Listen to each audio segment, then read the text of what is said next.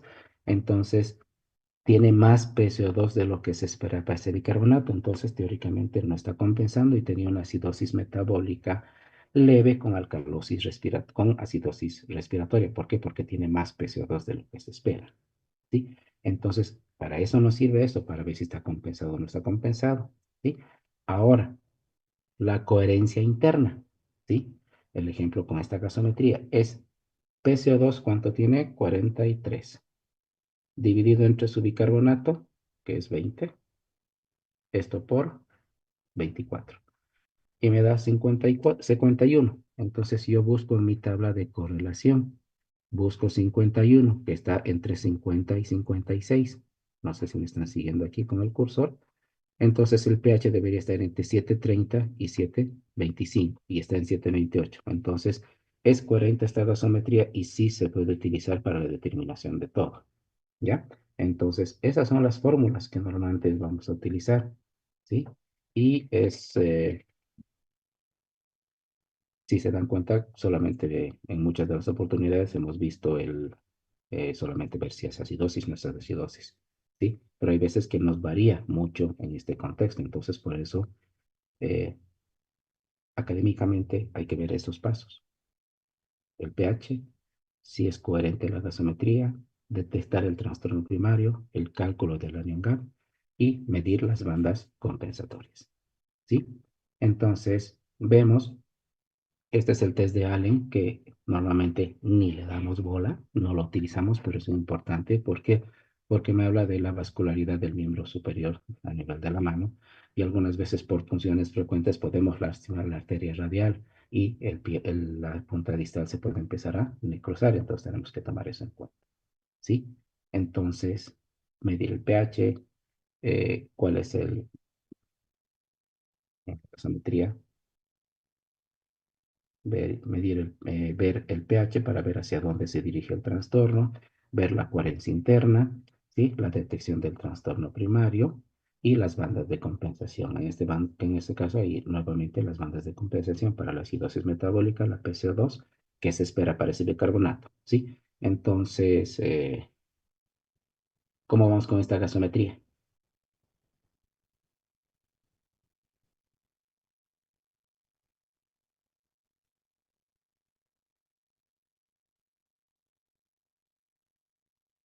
Valeria, están analizando un minuto, por favor.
Ya, ¿qué dices?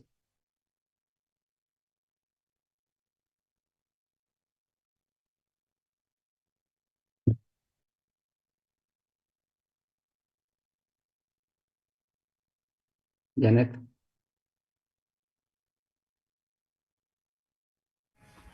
Una acidosis metabólica, doctor. dale. Ya hemos hablado. Leve, moderada, severa. Severa. Dale, seguir. Mm,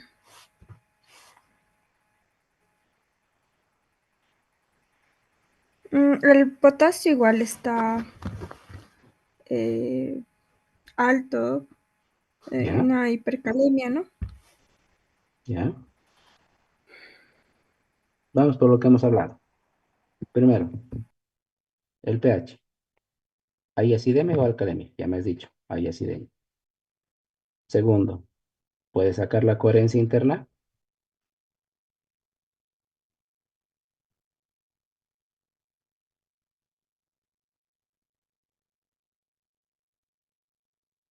Aquí bien, pero ahora con números, lo que hemos hablado hace un momento atrás.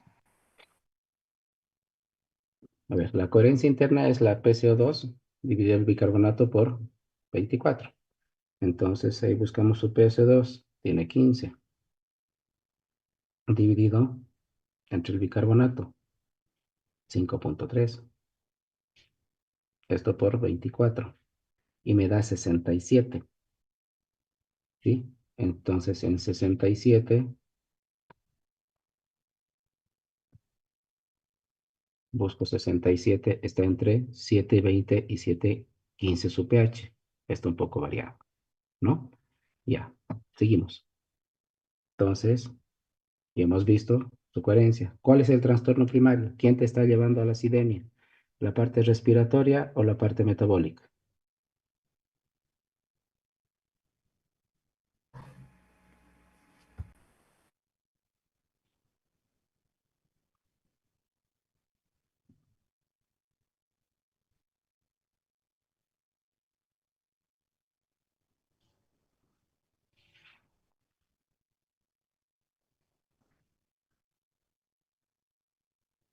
La parte metabólica, porque tenemos un bicarbonato de 5.3, una situación metabólica severa, ¿sí?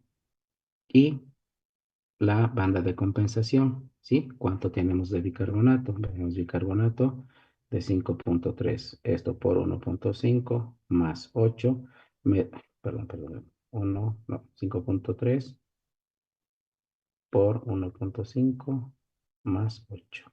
Me da una PCO2 de 15. O sea que si a pesar de tener ese pH, tiene solamente una acidosis metabólica severa, porque no hay un trastorno ventilatorio, porque la PCO2 que se espera está igual a lo que me indica. Mi resultado me da 15,9, más o menos 2. Estamos de acuerdo. Entonces, esos son los pasos para seguir en el contexto de la interpretación de la gasometría, ¿sí? Entonces, el pH, ¿sí? Si está normal, tengo que ver hacia dónde vamos a ir. ¿Sí? Si el pH está normal, me fijo la PCO2. Si la PCO2 está normal, tengo que ver que quizás algo está alterado, que puede ser la parte metabólica y ver la banda de compensación. Si el pH está normal, me fijo la PCO2 también. Si está normal, podemos tener que hay algo alterado y tengo que ver la parte de acidosis metabólica. ¿Sí? Entonces, normalmente estas son las bandas de compensaciones. Si tengo una acidosis metabólica, la causa es el bicarbonato. Hay acidemia, pH bajo, bicarbonato bajo en la misma dirección. ¿Sí? Y la compensación es que la PC2 disminuya. Si hay una acidosis respiratoria, el pH está bajo y va en dirección opuesta, o sea, la PC2 está alta y la banda compensatoria es el bicarbonato alto. ¿Sí? En este caso, si hay alcalosis metabólica, el pH va, la alteración va en la misma dirección, es metabólico. El pH alto, el bicarbonato alto y por ende la compensación es el PCO2 alto. Y si hay alcalosis respiratoria, va en diferente rango. El pH elevado, la PCO2 baja, es alcalosis respiratoria. ¿Por qué? Porque tiene menos PCO2, ¿sí? Y el bicarbonato tiende a bajar para compensar, ¿sí? Entonces, alteraciones de los componentes metabólicos. La respuesta respiratoria, ¿sí? Cambia en la misma dirección que el bicarbonato, ¿sí? Si hay acidosis metabólica, el PCO2 va a bajar y si hay alcalosis metabólica, la PCO2 va a subir. Ahora, si hay alteración del componente respiratorio, ¿sí? Va también de la misma forma. Si aumenta la PCO2, va a aumentar el bicarbonato y si baja la PCO2, va a bajar el bicarbonato. ¿Sí? Entonces, de esa forma, hablando general, ¿no? Entonces, y siempre vemos que la respuesta respiratoria es rápida y la respuesta metabólica renal siempre va a ser lenta, ¿sí? Entonces, la brecha aniónica, el anion gap que hemos hablado hace rato, que es el sodio más potasio menos el cloro más bicarbonato, es normalmente entre 12 y 8 milicovalentes. Ahora, cuando esto está aumentado, o sea, la brecha aniónica o el anion gap está aumentado, es porque hay excesos de ácidos endógenos o exógenos. Si son endógenos, son la cetoacidosis, que puede ser apoyayuno, alcohólica y diabética, el síndrome urémico por alteración renal o alteración o acidosis láctica por el contexto de sepsis o hipoxia, que es la lactacidemia de tipo 1, la lactacidemia de tipo 2. Ahora, puede ser por excesos de ácido exógeno. También puede ser normalmente por intoxicaciones. ¿Sí? Ahora, si voy a tener lo que les dije hace rato, una brecha aniónica o un anion gap normal, entonces pues, son pérdidas renales de bicarbonato o pérdidas digestivas de bicarbonato por diarrea, por drenajes, por fístulas, por una acidosis tubular, ¿sí? Entonces eso nosotros tenemos que ver e interpretar. Ahora, yo tengo causas de alcalosis metabólica. Ya hemos hablado de la acidosis de alcalosis metabólica, entonces vómitos, diarrea, adenoma, hipoparatiroidismo o administración de bicarbonato. Voy a tener causas de alcalosis respiratoria, alcalosis, la PCO2 baja, entonces el paciente está taquipneico, entonces puede ser neumonía, grandes alturas, alteración del sistema nervioso central, encefalitis, tumores, ansiedad, dolor, intoxicaciones. Y causa de acidosis respiratoria. Acidosis es porque hay más PCO2, acuérdense, PCO2 más el agua del plasma es ácido carbónico, entonces mientras más PCO2 es mayor acidosis respiratoria. Puede ser por depresión del sistema nervioso, del centro respiratorio, uso de sedantes, la hipoventilación, el síndrome de hipoventilación, obesidad, el coma misedematoso. Puede ser enfermedades del aparato, obstrucción de la vía aérea, el EPOC, la neumonía, el neumotórax, o alteraciones estructurales como la cifoesclerosis o la espondilitis. O puede ser secundario a enfermedades neuromusculares, el Guillain-Barré, ¿sí? La miastenia, la poliomielitis, o el uso de relajantes musculares, ¿sí? Entonces, eh, vemos esto.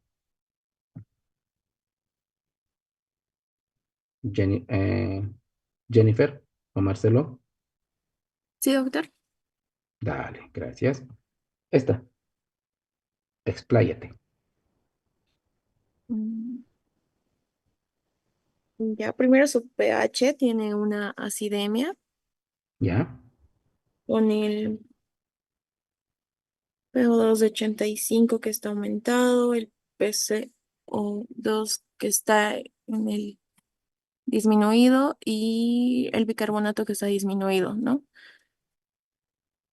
¿Ya? Habría que Entonces, calcular el los dos son están las- llevando a la disminución, ¿no ve?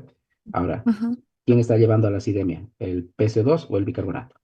el bicarbonato, Entonces hablamos de, una acidemia metabólica. ya, no, ya, acidemia o alcalemia solamente con pH. Si ya tienes el trastorno, la PC2 o el bicarbonato, entonces, la PC2 o el bicarbonato, sí, perdón, entonces ya hablas de acidosis metabólica. Bien. Sí. ¿Cuánto es la P? ¿Está adecuada esta compensación? ¿Cuál es la PC2 que se espera para ese bicarbonato? ¿Te acuerdas? ¿La fórmula? Habría que, ajá, habría que dividir el PCO2, dividir entre el bicarbonato. No, no, para la PC2 esperada, Ah, no para la coherencia. 1,5 por, Bicarbonato, más 8. ajá, 10 por más 1,5, 15 igual a sí, sí, 23 más sale. 8, 23. Y la PC2 es 24, más menos 2, estamos bien. O sea que Está bien. Ujú. no hay un trastorno compensatorio. O sea, está compensado, ¿verdad?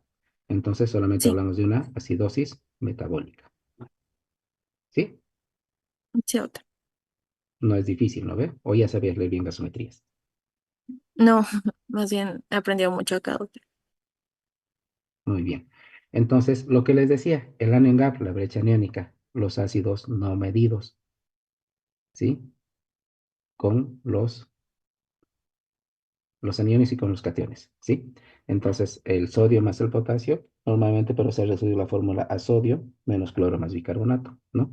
Entonces, nos hace dar cuenta del anion gap, de la brecha aniónica, ¿sí? Que normalmente tiene que ser entre 10 más menos 2, entre 8 y 12, literalmente, ¿no? Entonces, yo puedo tener patologías donde me disminuya, se mantenga el anion gap aumentado, o, de normal, perdón, o el anion gap esté aumentado, como en esta figura que ya tengo una brecha aniónica o un GAP aumentado a expensas de lo que es el bicarbonato, ¿sí? Vemos en esta otra característica, lo mismo que acá, el anion GAP está aumentado, pero a expensas de lo que es el bicarbonato, ¿sí? Entonces, disminución de ácidos, de aniones no medidos, aumento de cationes no medidos, como el potasio, el calcio y el magnesio. Entonces, las causas a nivel general, hablando de lo que es el anion GAP aumentado, la brecha aniónica, es el lactato, la cetoacidosis, la uremia y las intoxicaciones, lo que hemos hablado hace un momento atrás, ¿sí? Entonces, estos son los ejercicios, ¿sí? O sea, las interpretaciones gasométricas que van a tener, ¿ya? Y eso lo van a presentar, ¿qué quieren? ¿Hasta el sábado o hasta el domingo? Domingo, loco. Ya. ¿Domingo a las 0 horas o domingo a las 24 horas? Porque domingo a las 0 horas significaría que tienen hasta el sábado a última hora. Domingo 24. ¿No ve? Es mucho más cómodo. Siempre tengan precauciones con esto de las plataformas porque algunas veces te dice domingo a las 0 horas y pensamos que, o se nos va que, nada, es hasta el domingo, ¿no? Entonces se nos pueden ir las tareas ahí, ¿sí? Ustedes tienen aquí el acceso a la plataforma, ¿verdad?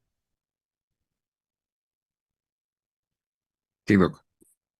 Ya, entonces lo van a subir allá porque se va a llenar mi WhatsApp si me lo mandan a mí. Yo voy a hablar para que me den el acceso y ya les pueda presentar sus bibliografías y el resto de los ejercicios. ¿Ya? Entonces, esto hasta el día domingo a las 23:59. ¿Estamos de acuerdo? ¿Sí? Sí, doc, gracias. Gracias, doctor. Alejandro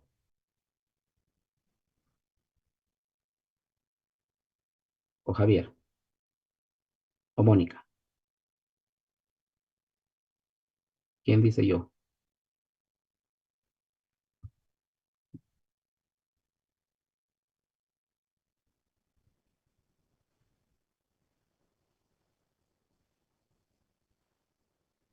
Mónica.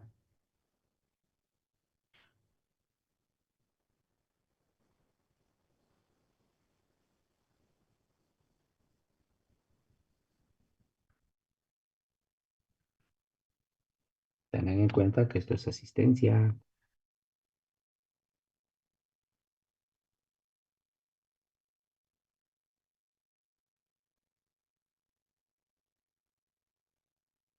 Cristian,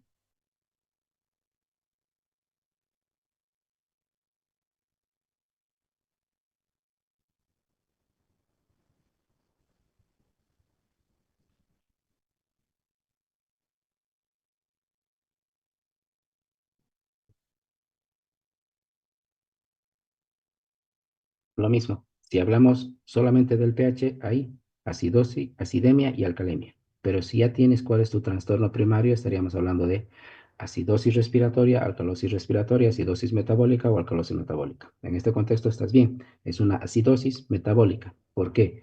Porque el trastorno va en la misma dirección que el que la dirige. O sea, bicarbonato bajo, pH bajo. Ahora sí estamos hablando de una acidosis metabólica severa, bicarbonato menos de 10 y el pH por debajo de 7. ¿Sí? Exactamente. Bien. Ahora, eh, Joshua, dale. Y hemos visto cuál es la alteración primaria, el estado metabólico. A ver, ahora, la compensación. ¿Cuánto es la PCO2 que se espera para ese bicarbonato?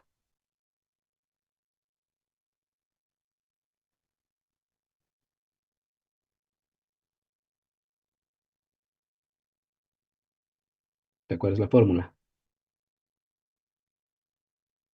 Bicarbonato por 1,5 más 8.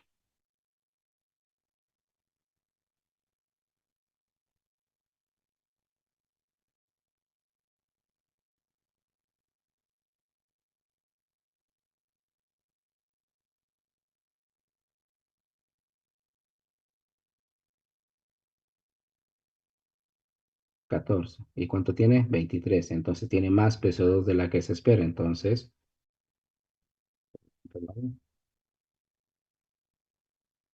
ya, entonces es una alteración mixta, porque tiene más PCO2 de la que se espera. Entonces el diagnóstico sería una acidosis metabólica con anion-GAP aumentado, ¿sí? Sí, se puede sacar el anion-GAP, perdón, me estaba equivocando. ¿Cuánto es su anion-GAP?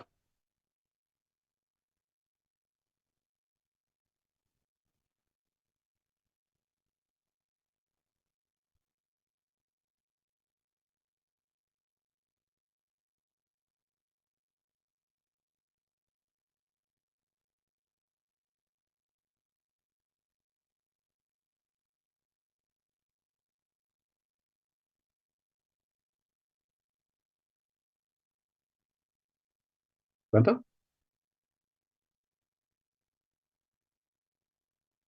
La fórmula de anion-GAP es sodio menos cloro más bicarbonato. 154 menos 116 menos 4 me da 34.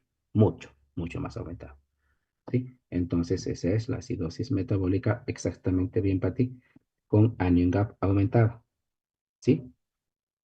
Entonces, ahí tienes el anion-GAP, la compensación, ¿sí?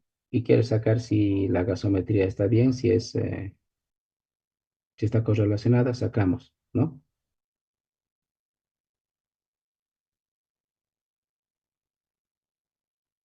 Sacamos su coherencia, ¿sí? Que es la PCO2 dividido entre el bicarbonato. PCO2 de 23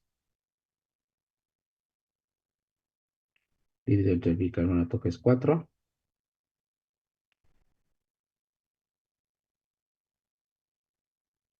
5,7. ¿Cuál te salió 5,7?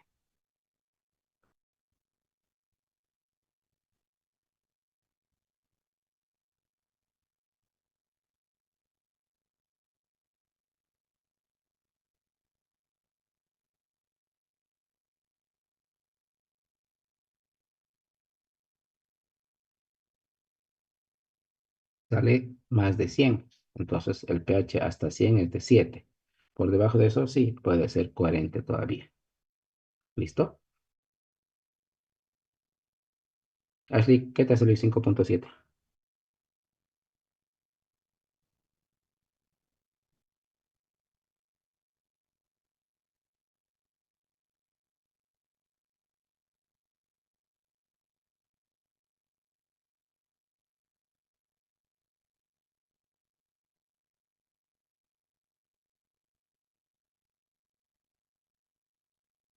Y el 24. La fórmula, acordate, es PCO2, que era 23 si no me equivoco, dividido entre 4 por 24. Sale 138. Esa es la fórmula, no te olvides.